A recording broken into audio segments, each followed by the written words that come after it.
is in there. Dr. Keith Abloh is here. He's a psychiatrist and Fox News contributor. Keith, I am fascinated by this because I've never heard the president or the White House or any of the spokespeople ever call Americans an angry mob for coming out and just speaking their mind. Well, we're treading very dangerous ground when the president does that, or when any substantial leader would do so, because what does it do, Glenn? You know what it does. It dehumanizes those voices. It suggests that they're staged and not real, and therefore you can ignore them and think of them not even as people. Now, this sounds familiar. It sounds, you know, like a slippery slope to me, a little totalitarian. So, Keith, I mean, I play the tape here of the people listening and talking to what's his name, Arlen Specter. Can you play the Arlen Specter sound, please? So my question to you is, when congressmen scoff at the notion of reading legislation because they aren't qualified or they aren't competent to understand it, how can we be confident that those congressmen are competent to re-engineer the entire health care system? Perfectly reasonable question here, but watch this. Listen to the crowd. We have a bill, and we have a lot of them, because there are 1,000 pages. It contains my half staff, and we divide up the bill. We have to make judgments very fast. What's this? We give about...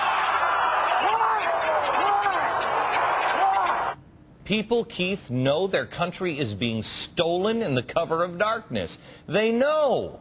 There's no reason. This guy was totally logical. How could we possibly, when you guys can't even read the bill, how can we possibly have any confidence that you know what you're doing when you're changing the fundamentals of our country? The mob goes crazy. Crazy. And they should, shouldn't they? Well, of course they should. Listen, these are reasonable reactions. You want to invite dissent. You want to listen to it. Even in my practice, Glenn, when I worked at a state mental hospital, when I worked in VA facilities with people suffering terrible PTSD and hallucinations and delusions, you know what? You were always looking for the kernel of the true message. You wanted to get quiet and say, I know what you're saying seems irrational, but I know you're trying to tell me something. Okay, so this is the opposite of that. So what is, because you know they've got shrinks all over the place. They are looking into the psychology of people. I mean, you know that, right?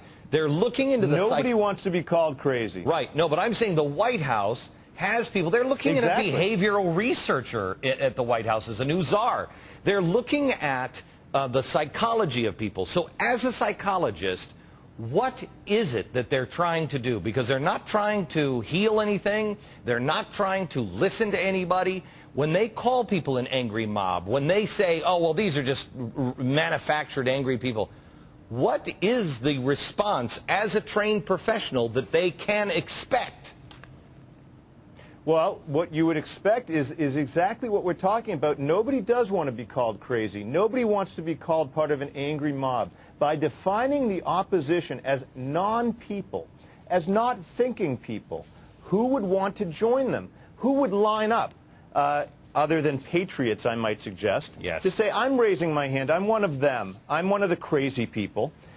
It essentially paralyzes the opposition because it suggests we have a label for you people. You know what? I have to tell you, you're fake and crazy. These people don't understand the psychology of the American people.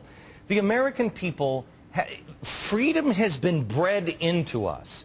You don't just take freedom away and expect people to just go by. And I think they know that they are causing more problems. I really do. I think they want more problems because then they can put the iron fist down. I mean, I can't think of it. It is a crazy idea, Keith, to think that maybe our government wants to stir the pot so they can use the iron fist and crush people. But please, sir, give me a more logical answer on why they would be doing this. Well, I don't know if you'll come to a more logical answer. We have a president whose strong suit is that he says he wants to listen to anybody. You can be a dictator abroad. He wants to listen to you. He wants to hear you out. And Not yet, these people. here at home, no, honest opposition. Why?